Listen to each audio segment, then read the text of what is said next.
Hey guys, welcome to a short lesson here on scientific notation. I just want to review this a little bit before I do the density lesson. So on the table on the left-hand side here, we have some examples of scientific notation and then its expanded form. So the thing to notice here, the top 1, 2, 3, 4 scientific notation numbers have a negative exponent, and the bottom 1, 2, 3 have positive exponent. Remember, if you have a negative exponent, you're moving the decimal to the left the number of places that the exponent tells you to. So here I'm moving the decimal 9 places to the left, and so I get a really small number. Here I'm moving it 6 places to the left, so I get a pretty small number. If it's a positive exponent, you're moving the decimal to the right, so that's when you're getting some of the really big numbers. Let's do an example here. So if I have,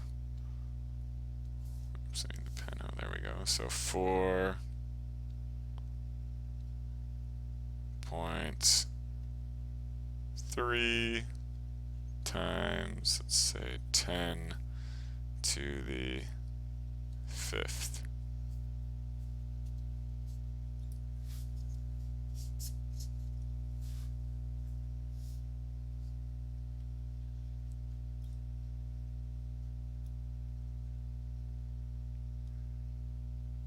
There we go.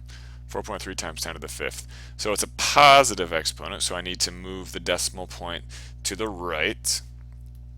I need to go to the right 5 spaces, so I have 4, 3,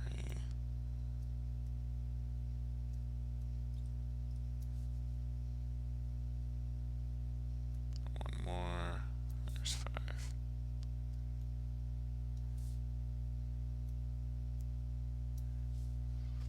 And so you'll notice it was right here, right, 4.3. So the decimal was in between the 3 and the 4, and I moved it 1, 2, 3, 4, 5. Now the decimal would be right here. We just don't have to write it because we don't write numbers greater than 1 with the decimal generally.